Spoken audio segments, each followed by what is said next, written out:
नमस्कार दोस्तों, स्वागत है आपका एग्जाम बुक चैनल में। दोस्तों, इस वीडियो में मैं आपको जीएस टेस्ट सीरीज 2 जो है ये सेकंड सीरीज है और ये लगभग 1000 क्वेश्चन की सीरीज ऐसी धीरे धीरे करके चलेगी। जीएस के जितने भी पार्ट्स जो हैं, कुछ भी हो गया आपका, छोटी से छोटी चीज सब कुछ आपको जो है धीरे धीरे करके एग्जाम तक आपको इसमें कंप्लीट करवा दी जाएगी। मेरी पूरी कोशिश ये रहेगी कि कम से कम आपके 20-25 क्वेश्चन घूम फिर के इन्हीं में से ही आपके आ जाएं। वीडियो शुरू करने से पहले मैं थोड़ी इंफॉर्मेशन देना चाहता हूं। 5 अप्रैल से एक जीएस टारगेटेड बैच स्टार्ट हुआ है फॉर यूपीएसआई। यूपीएसआई के लिए आपका टारगेटेड बैच है। इसमें रिकॉर्डेड वीडियो क्लासेस होंगी, जो कि क्लासेस आपकी 30 से 35 मिनट की क्लास होती है विद पीडीएफ नोट्स। 45 डेज का ये बैच है आपका। 45 डेज में ये बैच आपका कंप्लीट कर दिया जाएगा। इसमें ये सब्जेक्ट है, ये आप पढ़ लीजिए। उसके बाद आपका ये 2 नंबर है, इन 2 नंबरों पे आप कांटेक्ट कर सकते हैं, व्हाट्सएप कर सकते हैं। चलिए, पहला क्वेश्चन जो आपके पास आ रहा है, पहला क्वेश्चन आपकी स्क्रीन पर ये रहा। भारतीय संविधान में केंद्रीय कार्यपालिका मतलब यूनियन एग्जीक्यूटिव की चर्चा कहां की गई है? ऑप्शंस आपके हैं भाग 5 अनुच्छेद 52 से 78, भाग सेकंड ऑप्शन है भाग 5 अनुच्छेद 51 से 70, भाग 6 अनुच्छेद 110 से 166 तक, भाग 6 अनुच्छेद 255 से 275 तक। अपना स्कोर कमेंट बॉक्स में जरूर करें, चाहो आपका एक ठीक हुआ हो। इस समय की आपकी ईमानदारी आपके कंधों पर 2 स्टार लगाएगी, याद रखिएगा। ये ईमानदारी, तो ईमानदारी रखिएगा। किसी अपनी एकदम बुक रैंडमली पेपर करिए, क्वेश्चन करिए, ठीक है। कितना आप दिमाग में रिटेन कर सकते हैं, कितना हद तक आप दिमाग अपना चला सकते हैं, वो चलाइए। तो दोस्तों, इसका आंसर क्या होगा? बहुत ही सिंपल क्वेश्चन है, 2.5 नंबर का ये क्वेश्चन आपका बन सकता है। क्वेश्चन आपका आंसर है भाग 5 52 से लेके 78 तक, आर्टिकल 52 से लेके 78 तक आपका क्या है? यूनियन एग्जीक्यूटिव, केंद्रीय कार्यपालिका की चर्चा संविधान में करी गई है। आपकी स्क्रीन पर सेकंड क्वेश्चन ये रहा। केंद्रीय कार्यपालिका में सेंट्रल एग्जीक्यूटिव में कौन कौन आता है? सेंट्रल एग्जीक्यूटिव में कौन आता है? कौन कौन भी कह सकते हैं और कौन भी कह सकते हैं। सिंगल पर्सन भी हो सकता है और क्या नाम है, कई सारे लोग भी हो सकते हैं उसमें। तो दोस्तों, ऑप्शंस आपके ये हैं राष्ट्रपति, प्रधानमंत्री, अटॉर्नी जनरल या सभी। 10 सेकंड आप पॉज करिए, 10 सेकंड के बाद अपना आंसर देने की कोशिश करिए। क्या हो सकता है इसका आंसर? ठीक है, ऐसे क्वेश्चन तो ऐसे होते हैं 5 सेकंड का भी आंसर नहीं लगना चाहिए। तो जो लोग पेड में, वो अपने जो है नोट्स उठा के देखिए। उसमें मैंने आपको बताया कि केंद्रीय कार्यपालिका यूनियन जो एग्जीक्यूटिव है उसमें कौन कौन आता है। तो दोस्तों, इसमें उपरोक्त सभी, ये इसका आंसर हो जाएगा। इसमें राष्ट्रपति, प्रधानमंत्री के कैबिनेट, अटॉर्नी जनरल, ये सभी लोग आपके जो हैं वो केंद्रीय कार्यपालिका में आते हैं। तीसरा क्वेश्चन क्या है? भारत की एकता, अखंडता, बंधुता, ठीक है, भारत की एकता, अखंडता, बंधुता का प्रतीक कौन है? ठीक है, भारत की एकता, अखंडता और क्या नाम है, बंधुता का प्रतीक कौन है? किसको कहते हैं? ऑप्शंस आपके हैं भारत का प्रधानमंत्री, भारत का राष्ट्रपति, भारत का संविधान, भारत की संसद। सोचिए क्या हो सकता है आपका। ठीक है, तो दोस्तों, बहुत सिंपल क्वेश्चन है। इसका आंसर आपका हो जाएगा भारत का राष्ट्रपति जो होता है वो एकता, अखंडता और बंधुता का प्रतीक होता है। ठीक है, ऑप्शंस जो हैं, ऑप्शन आपके जो आंसर है आपका बी हो जाएगा। बहुत ही सिंपल लेवल के क्वेश्चन है, धीरे धीरे लेवल क्वेश्चन का लेवल जो है बढ़ाया जाएगा। ठीक, मैं कोशिश, देखिए, क्वेश्चन को बनाना पड़ता है। क्वेश्चन आजकल कोई भी इस टाइप के क्वेश्चन बनाना पसंद नहीं करता, क्योंकि इसमें मेहनत लगती है। सब कॉपी पेस्ट इधर उधर से, और आपको कोई हल्के हल्के से क्वेश्चन, अनुच्छेद पूछ लिए, ये पूछ लिया, वो भारत राष्ट्रपति की नियुक्ति कौन करता है, ये क्वेश्चन आजकल आते हैं क्या? खासकर यूपीएसआई में ऐसे क्वेश्चन आते हैं। तो आप क्वेश्चनों का लेवल अपना अच्छा लेके चलेंगे, तब आप आराम से क्वेश्चन हल्के से हल्का भी कर लेंगे। नेक्स्ट क्वेश्चन है आपका, निम्न कथनों पर विचार करें। क्या है नेक्स्ट क्वेश्चन? पी स्टेटमेंट क्या कह रहा है? राष्ट्रपति को वयस्क मताधिकार के द्वारा चुना जाता है। यह आपका हो गया स्टेटमेंट 1। स्टेटमेंट 2 हो गया आपका, राष्ट्रपति का चुनाव गोपनीय होता है। यह हो गया आपका स्टेटमेंट 2। अब इसमें दिमाग लगाइए और इसमें यह बताइए कि क्या दोनों ठीक हैं, क्या दोनों गलत हैं, या पी सही है, क्यों गलत है, या क्यों सही है, पी गलत है। क्या हो सकता है इसमें? ठीक है, क्या हो सकता है इसमें, जरा देखिए, इसको समझिए दोबारा। मैंने आपसे हर बार बताया है कि संविधान का मतलब है वो शब्दों से खेलेगा, सामने वाला जो बंदा है वो शब्दों से खेलेगा, और शब्दों से खेलेगा तभी वो क्वेश्चन आपको टफ लगेगा। ठीक है, तो इसको देखिए, पी स्टेटमेंट क्या कह रहा है, चलिए देखते हैं क्या है इसका आंसर। राष्ट्रपति को वयस्क मताधिकार के द्वारा चुना जाता है। तो दोस्तों स्टेटमेंट 1 जो है ये गलत हो जाएगा, वयस्क मताधिकार के द्वारा नहीं चुना जाता है, क्योंकि वयस्क मताधिकार का मतलब होता है एडल्ट सफरेज, मतलब आप लोग राष्ट्रपति को डायरेक्टली चुनाव थोड़ी ना वोट थोड़ी ना डालते हैं आप।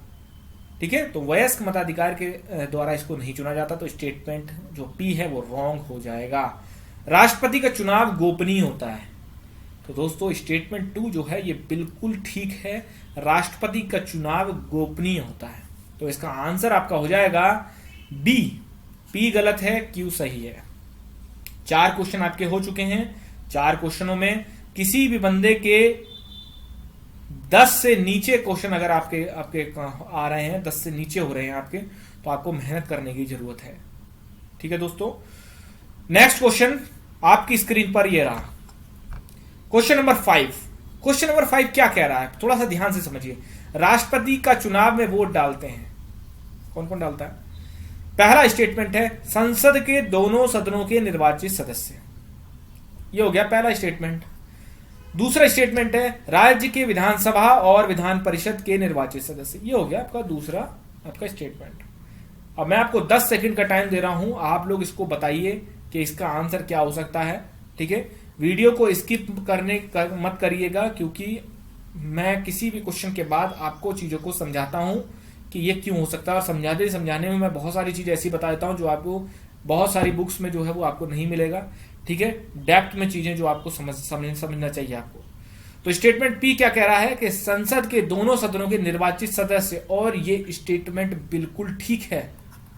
संसद के दोनों सदनों के निर्वाचित सदस्य जो हैं वो राष्ट्रपति के चुनाव में वोट डालते हैं, मनोनीत सदस्य नहीं डालते, नॉमिनेटेड सदस्य नहीं डालते वोटिंग। क्यू स्टेटमेंट क्या कह रहा है, राज्य के विधानसभा और विधान परिषद के निर्वाचित सदस्य, राज्य के विधानसभा और विधान परिषद के निर्वाचित सदस्य। ठीक है, तो दोस्तों अब आप ये लगा लीजिए कि क्यू स्टेटमेंट जो है वो गलत है। क्यों गलत है ये आप सोचिए, क्यों गलत है।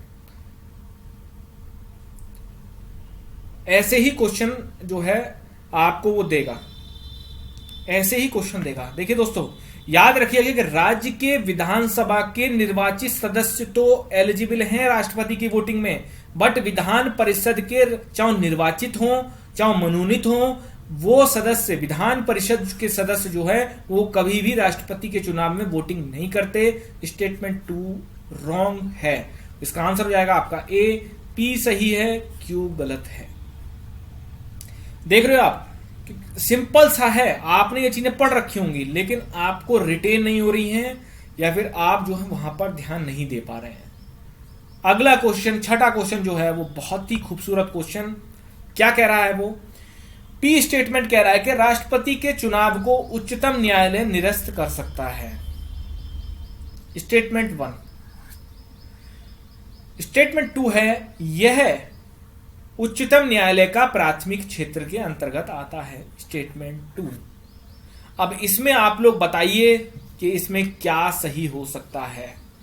ठीक है, मैं कोशिश कर रहा हूं दोस्तों, थोड़ा सा technical problem, lack of resources की वजह से, रिसोर्सेज उतने नहीं है हमारे पास जो कि आपकी लाइव क्लास ली जा सके, जो कि क्वेश्चन फॉर्म लाइव क्लास में ही अच्छे लगते हैं। ठीक है, जिससे कि मुझे भी आपका आउटपुट पता चले कि क्या आपका आउटपुट हो रहा है। कोशिश मैं तेजी से लगा हुआ हूं कि जल्दी से जल्दी आपकी जो है क्लास को, इस क्लास को जो क्वेश्चन फॉर्म की क्लास है इसको आपको लाइव लिया जा सके। तो आप बताइए इसका आंसर क्या है। तो दोस्तों पहला स्टेटमेंट हम पढ़ते हैं, राष्ट्रपति के चुनाव को उच्चतम न्यायालय निरस्त कर सकता है। बिल्कुल सही स्टेटमेंट है। अगर राष्ट्रपति के चुनाव में किसी प्रकार की कोई गड़बड़ी होती है तो सुप्रीम कोर्ट के पास ये अधिकार है संविधान के तहत कि वो राष्ट्रपति के चुनाव को निरस्त कर सकता है। तो स्टेटमेंट पी जो है वो बिल्कुल करेक्ट है। स्टेटमेंट क्यू क्या कह रहा है, वो ये कह रहा है कि यह उच्चतम न्यायालय का प्राथमिक क्षेत्र के अंतर्गत आता है, प्राइमरी आपका जो है ज्यूरिडिक्शन है इसका। तो दोस्तों ये भी आपका बिल्कुल ठीक है। राष्ट्रपति के चुनाव के संबंधित जितने भी विवाद होते हैं वो सिर्फ सुप्रीम कोर्ट ही उसको कार्यवाही कर सकता है, सुन सकता है, हाई कोर्ट्स के पास ये पावर नहीं है। तो ये आपका आंसर हो जाएगा C, both P and Q are correct. ठीक है दोस्तों, तो ये छठा क्वेश्चन है, बहुत ही अच्छा क्वेश्चन था, ठीक है, लेकिन इतना भी टफ नहीं था। अगर आपने चीजों को ध्यान से पढ़ा है या फिर आपके टीचर ने ध्यान से पढ़ाया है तो आप इसको आराम से स्मूथली ले जा सकते हैं। नेक्स्ट क्वेश्चन है सातवां क्वेश्चन क्या कह रहा है कि राष्ट्रपति राज्य का प्रमुख होता है, स्टेटमेंट वाला क्वेश्चन है। सेकंड ऑप्शन है, सेकंड स्टेटमेंट क्या कह रहा है, प्रत्येक लोकतांत्रिक देश गणतांत्रिक होता है, मतलब जो होता है प्रत्येक जो आपका डेमोक्रेटिक कंट्री होता है वो रिपब्लिकन भी होता है। ये आपके स्टेटमेंट हैं, बहुत ही अच्छा क्वेश्चन, ठीक है, आपका दिमाग कम से कम खुल जाएगा इन क्वेश्चनों में। तो दोस्तों क्या है इसका आंसर, राष्ट्रपति राज्य का प्रमुख होता है। तो दोस्तों ये स्टेटमेंट जो है आपका बिल्कुल ठीक है, राष्ट्रपति राज्य का प्रमुख होता है। Head of the state president, head of the government prime minister. याद रखिएगा इस जो मैं बोल रहा हूं आपको, हेड ऑफ द स्टेट राज्य का प्रमुख राष्ट्रपति होता है, सरकार का प्रमुख प्रधानमंत्री होता है। स्टेटमेंट पी बिल्कुल करेक्ट है। स्टेटमेंट क्यू क्या कहता है, प्रत्येक लोकतांत्रिक देश गणतांत्रिक होता है। तो क्या आप इसमें लगाएंगे दोस्तों, स्टेटमेंट क्यू जो है बिल्कुल गलत स्टेटमेंट है। क्यों? इंडिया जो है डेमोक्रेटिक और रिपब्लिकन कंट्री है, बट जरूरी नहीं है कि हर एक डेमोक्रेटिक कंट्री रिपब्लिकन हो। एग्जाम्पल आपके सामने आ जाता है ब्रिटेन का, क्योंकि ब्रिटेन एक डेमोक्रेटिक कंट्री है बट वो एक रिपब्लिकन कंट्री नहीं है, क्योंकि उसका हेड ऑफ द स्टेट महारानी होती है, उनको चुना नहीं जाता है। हमारे यहाँ रिपब्लिकन कंट्री इसलिए है क्योंकि हमारे यहाँ हेड ऑफ द स्टेट चुना जाता है, राष्ट्रपति का चुनाव होता है बकायदा। वहां हमारे यहाँ परंपरागत रूप से ऐसा नहीं है कि बेटे बाप उसके बाद बेटा फिर उसका बेटा, ऐसा नहीं है हमारे यहाँ। लेकिन ब्रिटेन में ऐसा होता है कि महारानी फिर उनके अगले वाले बच्चे फिर उनके अगले बच्चे, इस तरीके से जो है उनको सीट गद्दी सौंपते चले जाते हैं। बहुत ही अच्छा क्वेश्चन, अगर आपके दिमाग आंख नाक कान गला सब खुला हुआ है तो आप आराम से इसको कर सकते हैं। आंसर हो जाएगा आपका ए, पी सही है, क्यू आपका गलत है। दोस्तों ऐसे क्वेश्चन आपको कहीं भी ढूंढने को नहीं मिलेंगे, ज्यादा से ज्यादा शेयर करिए, ज्यादा से ज्यादा सब्सक्राइब करिए दोस्तों, ठीक है। हमें भी अच्छा लगता है अगर आप जो है, जब हम आपको सपोर्ट कर रहे हैं तो आप भी सपोर्ट कर सकते हैं, ठीक है। नेक्स्ट बढ़ते हैं आपका 8th क्वेश्चन क्या कह रहा है, इसको ध्यान से पढ़िए पहले बढ़िया तरीके से, ठीक है। 8th क्वेश्चन वो ये कह रहा है कि स्टेटमेंट पी, राष्ट्रपति बनने के लिए 30 वर्ष की आयु होना आवश्यक है। पहला स्टेटमेंट। और क्यू स्टेटमेंट है, भारत में राष्ट्रपति पद के लिए व्यक्ति का जन्म से भारत का नागरिक होना आवश्यक है। तो आपको ये दोनों स्टेटमेंट बताने हैं। 10 सेकंड के लिए मैं आपको टाइम देता हूं कि 10 सेकंड में आप जो है सवाल को करिए। जीएस में कोई क्वेश्चन 10 सेकंड से ज्यादा का समय आपको नहीं लगना चाहिए, ठीक है दोस्तों। 10 सेकंड मैक्सिमम आपका समय होना चाहिए, ठीक है। ऐसे ही हिंदी में भी आपको जो है 10 सेकंड मैक्सिमम अगर खींच रहे हो तो 15, उससे आगे तो आप फिर रेस से बाहर हो रहे हो, ठीक है। तो दोस्तों देखते हैं इसके आंसर आपका क्या हो सकता है। पहला स्टेटमेंट क्या कह रहा है, वो राष्ट्रपति के बनने के लिए 30 वर्ष की आयु होना आवश्यक है। स्टेटमेंट पी एब्सोल्युटली रॉन्ग है। क्यों? क्योंकि 30 नहीं, ये 35 वर्ष होता है, ठीक है। कितना, सिर्फ नंबरिंग तो चेंज करिए। जो लोग ऐसे सवालों को गलत कर रहे हैं, आप लोगों को सख्त जरूरत है रिवीजन की, आपको सख्त जरूरत है। अपना सोर्स को देखिए, आप ठीक तरीके से पढ़ रहे हैं या नहीं पढ़ रहे हैं, ठीक है। स्टेटमेंट क्यू क्या कहता है कि भारत में राष्ट्रपति पद के लिए व्यक्ति का जन्म से भारत का नागरिक होना आवश्यक है। स्टेटमेंट क्यू जो है वो आपका सरासर गलत है। क्यों गलत है? वो इसलिए गलत है क्योंकि हमारे देश में राष्ट्रपति के पद के लिए जन्म से नागरिक होना आवश्यक नहीं है। वो नागरिकता का जो मैंने बताया कि 5 तरीके से जो नागरिकता ली जाती है नागरिकता वाले चैप्टर में, ठीक है, 5 तरीके से जो नागरिकता ली जाती है वो भी आपका राष्ट्रपति पद ले सकते हैं।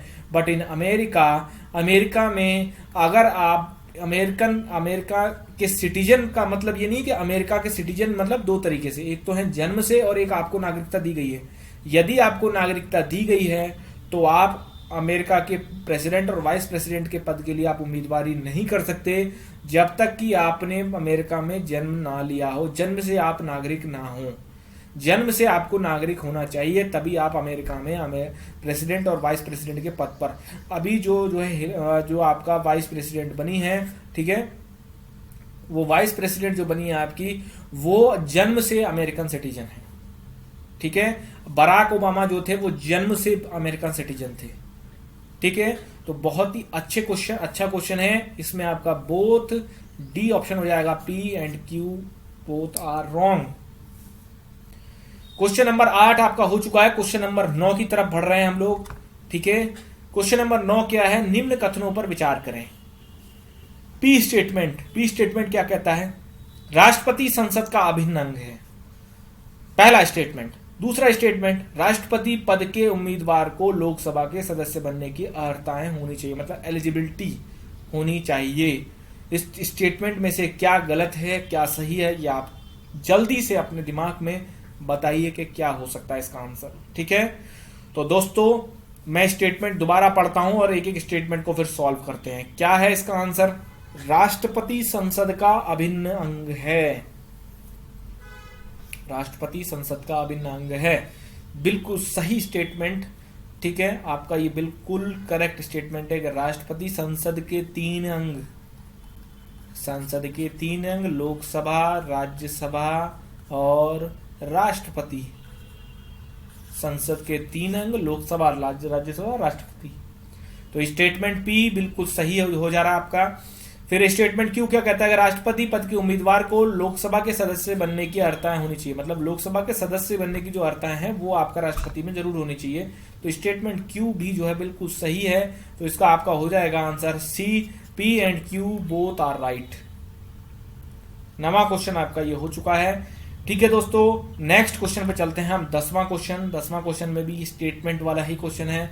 क्या कह रहा है? भारत में अभी तक एक राष्ट्रपति पर महाभियोग चलाया गया है। स्टेटमेंट 1, राष्ट्रपति की मृत्यु के बाद, याद रखिएगा जब भी स्टेटमेंट वाले क्वेश्चन आपको मिले, किसी भी जगह मिले आपको, चाहे हिंदी में मिले, चाहे आपका जो है मैथ में मिले, या फिर आपका जो है जीएस में मिले, तो याद रखिएगा स्टेटमेंट को आपको बहुत ही करीबी से, बहुत स्लो, जितना टाइम लगाना है आपको स्टेटमेंट पढ़ने में लगाना है।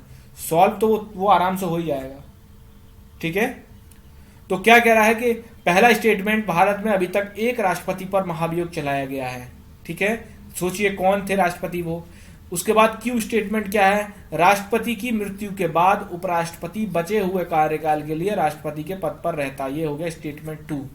तो आप बताइए स्टेटमेंट 2 क्या कहता है कि जैसे मान लीजिए 5 साल का इसका टर्म होता है, 5 साल में 2.5 साल पे जो है मान लीजिए राष्ट्रपति की मृत्यु हो जाती है, तो राष्ट्रपति की मृत्यु हो जाएगी तो सीधी सी बात है कि उपराष्ट्रपति को जो है उस समय उस पद दिया जाएगा वो, ठीक है। तो क्या उपराष्ट्रपति जो होता है वो क्या 2.5 साल के लिए, जो बचा हुआ टाइम है 2.5 साल के लिए, क्या उसका कार्यकाल करेगा, क्या होता है उसके लिए, तो आपको ये पता होना चाहिए।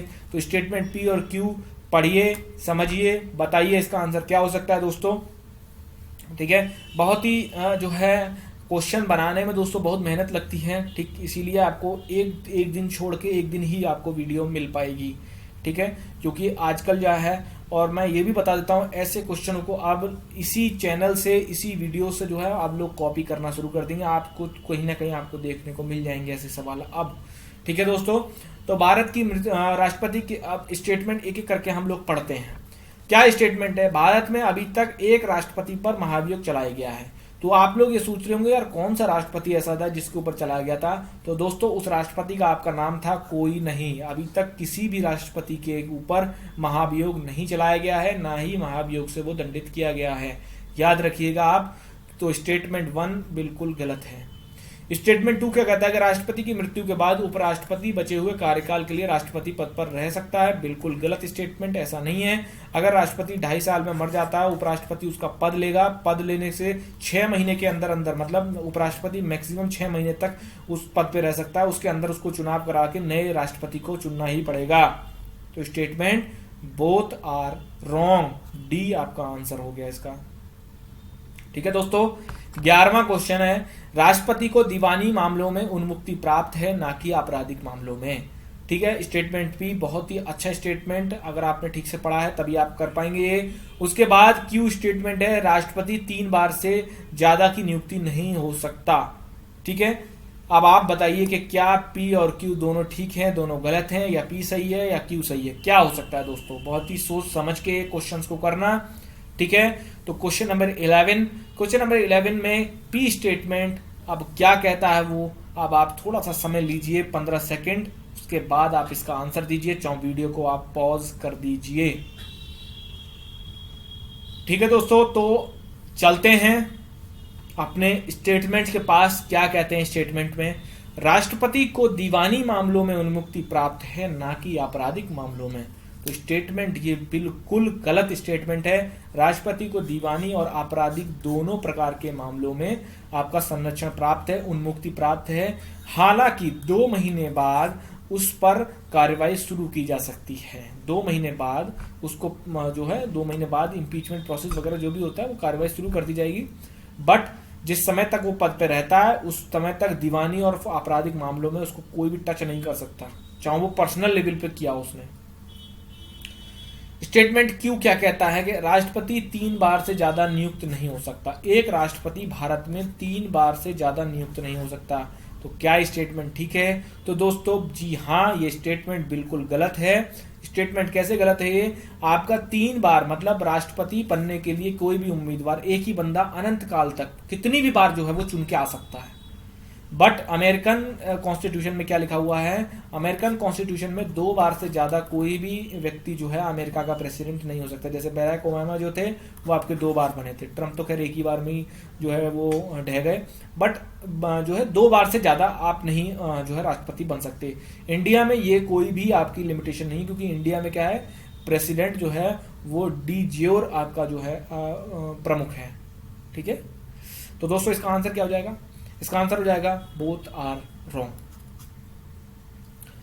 12वां क्वेश्चन क्या कह रहा है? 12वां क्वेश्चन में स्टेटमेंट बहुत ही अच्छे स्टेटमेंट। क्या है? पहला स्टेटमेंट कहता है वो कि निम्न कथनों पर विचार करें, कार्यपालिका के सभी कार्य राष्ट्रपति के नाम पर किए जाएंगे।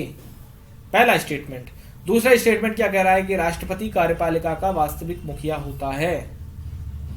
अब बताइए आप क्या हो सकता है इसका, लगाइए थोड़ा सा टाइम, उसके बाद बताइए कि किस तरीके से क्या हो सकता है आपका।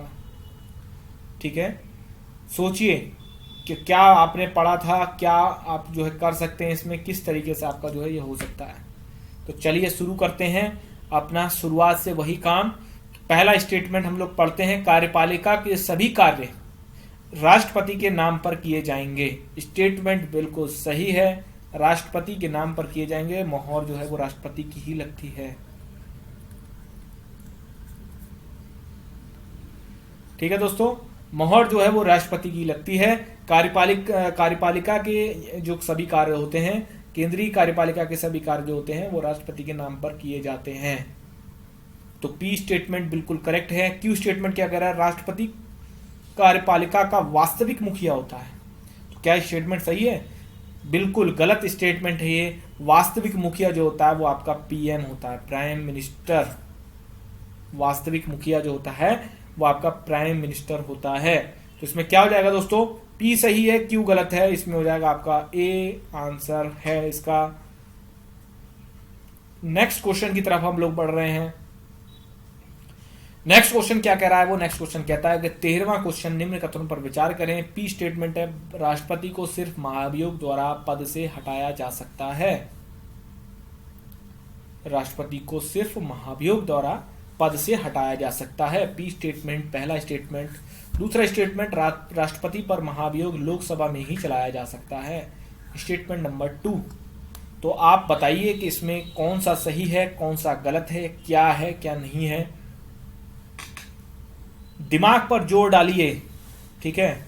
आंसर आपके सामने लिखा हुआ है, ए बी सी डी, चारों पर ही आपका जो है आंसर है, ये चार ही हैं। इनमें से देखिए क्या हो सकता है क्या नहीं हो सकता। अब इसमें से क्वेश्चन सॉल्व करने का तरीका मैं आपको बता देता हूं कि जैसे मान लीजिए दो स्टेटमेंट आ जाते हैं। आप दो स्टेटमेंट में से मान लो एक स्टेटमेंट आपको पता है। जैसे पहला स्टेटमेंट आपको पता है कि राष्ट्रपति को सिर्फ महाभियोग द्वारा पद से हटाया जा सकता है। स्टेटमेंट बिल्कुल ठीक है भाई, पद से हटाया जो है वो महाभियोग का ही प्रोसेस है इसका, ठीक है। मर जाए और वो अलग वो इस्तीफा दे दे वो बात अलग है, लेकिन पद से हटाना वो महाभियोग द्वारा ही है। तो स्टेटमेंट 1 करेक्ट है। अब देखिए स्टेटमेंट 1 मतलब पी सही है और पी सही है। इसमें क्या कह रहा है, पी गलत है, और इसमें भी क्या कह रहा है कि डी में क्या कह रहा है, पी गलत है, और आपका बी में क्या कह रहा है, पी गलत है। तो ये दो तो आपके हो ही नहीं सकते। अब इन दो में हमें देखना है, तो हम लोग देखते हैं क्यू स्टेटमेंट। 50-50 वाला सीन हो गया, 50% तो हमने हटा दिए ऑप्शंस। अब क्या, राष्ट्रपति पर महाभियोग लोकसभा में ही चलाया जा सकता है। स्टेटमेंट बिल्कुल गलत है, किसी भी सदन में चलाया जा सकता है। दोनों सदनों से 2/3 मेजोरिटी के साथ जो है वो रिजोल्यूशन को पास करना पड़ेगा, तभी महाभियोग की प्रक्रिया जो है प्रोसेस को माना जाएगा, ठीक है। तो आपका क्यू स्टेटमेंट गलत है, तो आपका क्या हो गया, ऑप्शन ए पी सही है, क्यू गलत है, ठीक है। दोस्तों बहुत ही अच्छे क्वेश्चन, बहुत ही आपको जो है इस तरीके के क्वेश्चन आपको नहीं मिलेंगे, इस बात का मैं दावा करता हूं। अपना दिमाग चलाइए ज़्यादा से ज़्यादा, करियर आपका है, सेलेक्ट चीज़ों को आपको करना है। नेक्स्ट क्वेश्चन की तरफ बढ़ते हैं, क्वेश्चन नंबर 14। क्वेश्चन नंबर 14 क्या है दोस्तों, क्वेश्चन नंबर 14 का स्टेटमेंट 1 कह रहा है राष्ट्रपति को हटाने की प्रक्रिया का प्रस्ताव दोनों सदनों में विशेष बहुमत से पास होना चाहिए, ठीक है। स्टेटमेंट 1। स्टेटमेंट 2 क्या कह रहा है, राष्ट्रपति को महाभियोग की प्रक्रिया को स्वयं उपस्थित होने का अधिकार नहीं है। तो स्टेटमेंट 2 ये कह रहा है। अब आप लोग इसमें डिसाइड करिए क्या हो सकता है क्या नहीं हो सकता, ठीक है। जैसे मैंने पहले बताया आपको, ठीक, जैसे मैंने आपको पहले बताया बस वैसे ही इसको करना है। इसमें से देखिए आपको कौन सा आपको जो है स्टेटमेंट आता है, उसके बाद आप हिट एंड ट्रायल वाला मेथड जो है उसको अपनाइए। तो दोस्तों पहला स्टेटमेंट है वो क्या कहता है, राष्ट्रपति को हटाने की प्रक्रिया का प्रस्ताव दोनों सदनों में विशेष बहुमत से पास होना चाहिए। स्टेटमेंट 1 एब्सोल्युटली करेक्ट आंसर है, बिल्कुल सही है स्टेटमेंट 1। अब स्टेटमेंट 2 क्या कहता है, राष्ट्रपति को महाभियोग की प्रक्रिया में स्वयं उपस्थित होने का अधिकार नहीं है। स्टेटमेंट क्यू जो है बिल्कुल रॉन्ग है। क्यों रॉन्ग है, स्वयं उपस्थित होने का अधिकार होता है, या तो वो अपने किसी जो बंदे को भेज सकता है, अपना कोई उसका प्रतिनिधित्व करता हो, कोई रिप्रेजेंटेशन करता हो राष्ट्रपति का, वो सदन में जाके बता सकता है कि नहीं ऐसा नहीं है, राष्ट्रपति को पर मतलब कुल मिला के सफाई देने का अधिकार।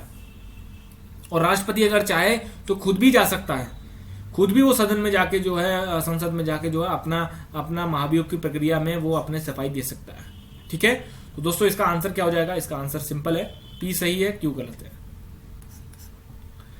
और आपका 15 क्वेश्चन क्या कहता है, 15 क्वेश्चन कहता है कि निम्न कथनों पर विचार करें।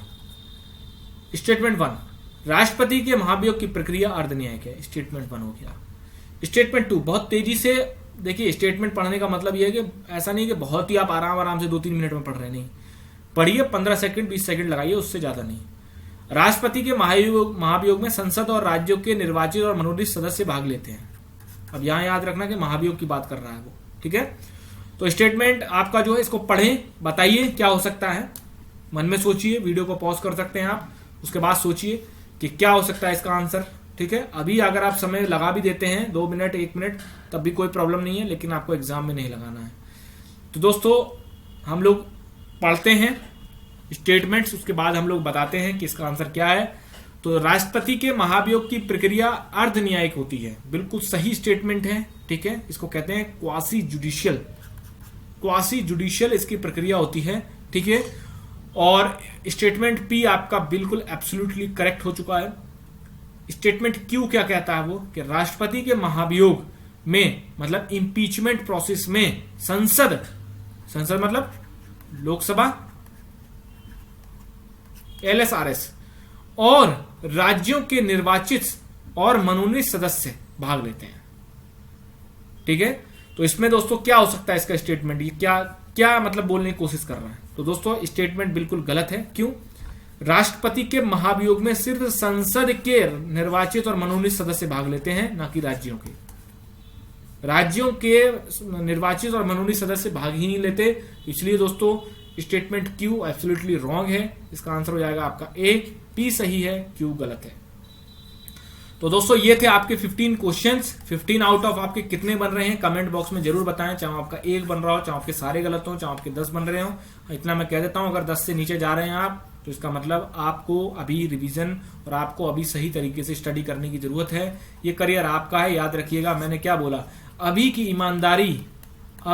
ईमानदारी आपके कंधों पर 2 स्टार लगा सकती है, ठीक है। और अभी अगर आप अपने से धोखा देंगे, अपने आप से अगर आप झूठ बोलेंगे कि ठीक है कि और अपने आप को दूसरों को क्रिटिसाइज करेंगे, तो याद रखिएगा कि एग्जाम जो होगा, जिस दिन आपकी अंतिम परीक्षा होगी, जिस दिन आपकी वास्तविक परीक्षा होगी, उस दिन आप ये नहीं कहेंगे कि नहीं ये क्वेश्चन तो ऐसे तो क्वेश्चन आने ही नहीं थे, ये तो कुछ ज्यादा ही कर रहे हो। ऐसे क्वेश्चन अपने आप को जो है याद रखिएगा कि एक तरीके से सिर्फ और सिर्फ जो है क्रिटिसिज्म या फिर सिर्फ और सिर्फ शिकायत के मूड में मत रहा करिए।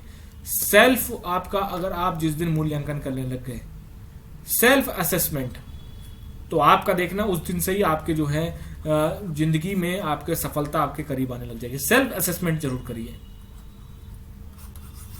तो दोस्तों नेक्स्ट वीडियो में फिर हम मिलते हैं, ठीक है। तब तक के लिए आप लोग रिवीजन करिए, टेलीग्राम ग्रुप को जरूर ज्वाइन करिए, वहां पर हिंदी से लेके सारे सब्जेक्टों के जो है क्विज वगैरह चलते रहते हैं, ठीक है दोस्तों। डिस्क्रिप्शन में उसका टेलीग्राम का लिंक दे रखा है, आप लोग ज्वाइन कर सकते हैं। धन्यवाद।